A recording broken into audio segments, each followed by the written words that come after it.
Welcome to SF Commercial Property Conversations with Bruce Bean, where Bay Area investments meet expert insights. Get ready to unlock the strategies of commercial real estate success. So today we have David Simmons with us, and David has come through the mortgage world and is working in construction lending, but he also does ground up development and works with SB 79 and SB 330. So David, it's great to have you. I'd just like to hear a little history of how you got to where you are at the moment. Yeah, absolutely. Well, pleasure to be on with you, Bruce. I started as a young guy in the fix and flip game, combined with some mortgage background as a younger married guy in my 20s. And as I progressed through that, my experience got better, and I started just to create more opportunity with my business relationships. I then got into ground up construction processes where I was doing several ground up construction projects at a time, and then I got into a couple subdivisions and got through those, and then realized that I was working for a really long time and not making any money until I resold those deals. And then my lender, who I had known for a really long time, turned over his book of business to me in the lending world and taught me how to use private capital. And it's been a great business. It's a lot easier to sell money. Money is a popular source for people to use here. So you become a lot of people's best friend really quickly. Yeah. Selling money. That's good. I like that. Money. Yeah, man. Yeah. So right now you're kind of working on strategizing, putting SB 79, which just came out as of July 1st. So tell us a little bit about what that's all about. Yeah. So as you know, California has some major housing issues. That's no secret, to where the state of California is about 3.5 million units short of supplying housing for their people. So within that time frame, that's obviously caused a lot of stress and pressure to the state to come up with new policy and new philosophy to be able to handle some of these things. Never before has housing been more affordable, less affordable in the state of California. I looked at a statistic the other day in the city of San Jose and almost fell out of my chair. The average age for a first-time buyer in San Jose was 42 years old. Wow. Yeah. Just because of, the entry point for a house, 1.6 million. So with that being said, the state had to figure out, okay, what are we going to do? There's obviously a massive hold on developers getting their projects through the city, through planning, because of all the restriction and all the issues that the city and county create, to that. So the state of California did an awesome thing. They came up with this new program called the California Housing Reform Act, to where they did an absolute streamline of approval process for developers getting projects through, creating a ministerial approval process. And I'll tell you a little bit about what that is. Typically, when you have a development project, you got to go through a public hearing. That's a step to where you would have to introduce your project to the public. They could veto it, I walk my dog through there, give you any sorts of problems that they want to. That has been abolished. There is no more public hearing for these projects. SECA is an environmental issue, to where you would have to pass and do that process. And that is abolished as well through this ministerial process. Planning commission vote. When you would submit your project to the planning department, they would review your project within a committee of people. They no longer have that power. When you submit your project through the planning department, as long as it fits the box of what the city or county or state said it was to be, if you follow the scope based on what it was, or your architect draws it to where it was supposed to be, they have zero say so. They have to approve it. Yeah, the timeline here is a big one. So when a developer would submit his project to the city or county that he's working in, there was no timeline on their behalf to when they had to get back to you. It could be 30 days, 90 days, it could be a year before you would hear something back when you submitted your project. Now the state holds them to a 30 to 90-day timeline for a path to approval. If they don't do that, the state of California now steps in and approves it by state law. Wow. So here's some information. So in 2025, there was about 100,000 building permits that went on the street to where we could actually break ground.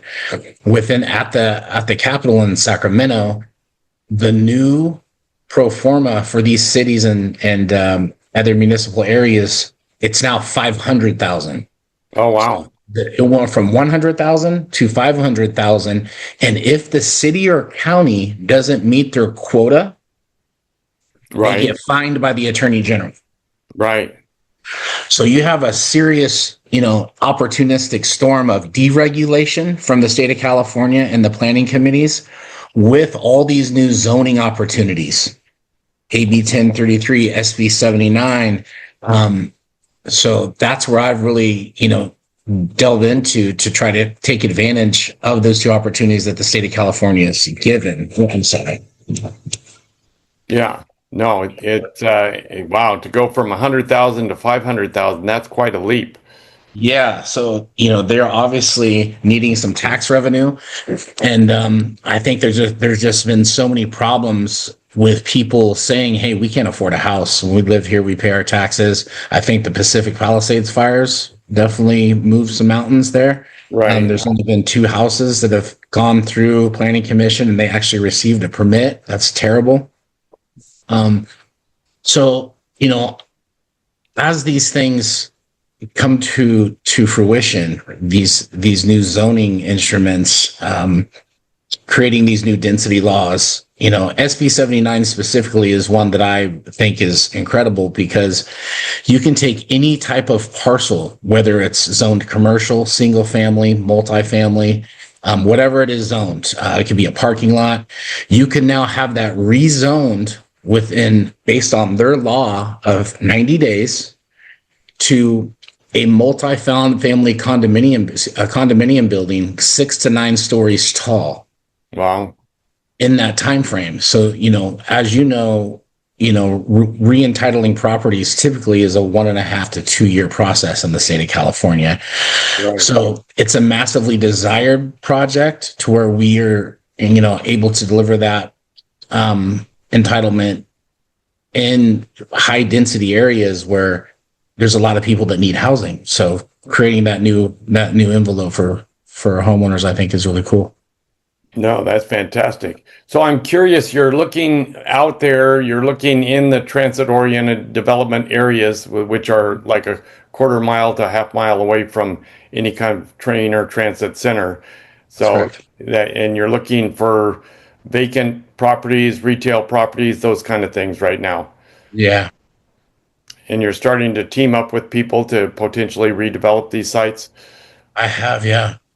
That's fantastic. That's fantastic. And you're looking kind of down in the San Jose area and so forth? Yeah. Yeah. I definitely want to focus on the tier 1 areas like Menlo Park, Mountain View, San Jose, Palo Alto. Those areas I think will give you the highest certainty of execution to where there's, a lot of capital and a lot of business people, C-suite people that can afford to buy a new property. And, it's just, you can't go wrong in that area. I mean, it's really hard. And there's just so many developers that are trying to get money reactivated within their system, of having investors and the need to keep the capital working in different projects. I am consistently, trying to find other development projects that's not off market that's in those areas.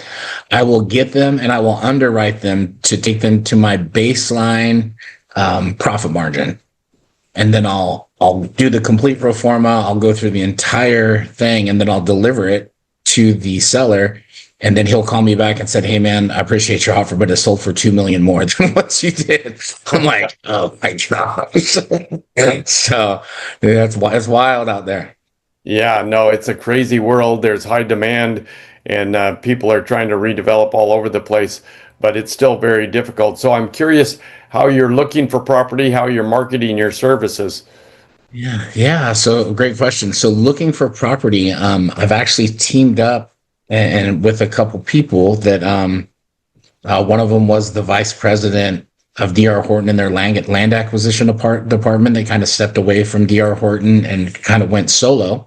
And then there's some AI that I'm working on to where we would be able to ask it, hey, I need you to find all the rezoning SB 79 opportunities within these zip codes and these neighborhoods, and would pretty easily identify them. So that's something that we're working on now, and it's pretty easily attainable. So those two systems from that we've got down. And then I was lucky enough to hire an absolute incredible development manager who used to actually run a planning department inside a division. Oh, wow. So yeah, so that was an incredible find. And then we hired a CFO that specializes in commercial redevelopment real estate. So I got an incredible team. Sounds like it. Yeah. So you're out there looking for new spots to work on, and you want to bring them up to entitlement and then sell them off from there. I do. Yeah, I think that's the sweet spot. I think when you bring these projects to entitlement and you don't go shovel ready, I think you give the end developer a lot more opportunity to build whatever he wants to build. Instead of me building it to shovel ready, I really limit my scope of exit of guys on my exit, because they might not want what they might want to do their own construction jargons and their own plan. Yeah. Okay. But the basics have to be sort of approved, and then they can take it from there. Yeah. That's fantastic. Yeah. So you're looking kind of in the 1 acre site, 2 acre site, less than 1 acre. Yeah, I think less than 1 acre is like the sweet spot. Most of them are, I built out a portfolio yesterday of about 10 of the ones that I'm going to go after right away, and they were all under an acre. And how many units do you think you can get on an acre these days? Well, I think, to me, there's a sweet spot of how I would build these.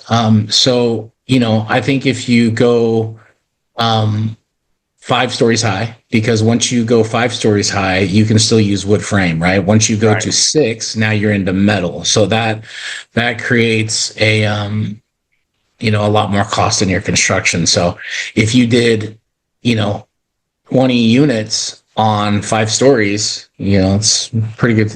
What is that, 100 units. So if the other important thing that I want to mention about this is that there's a height restriction that will keep you out of the wage increase of I can't remember what it's called. You're gonna have to tell me. Right.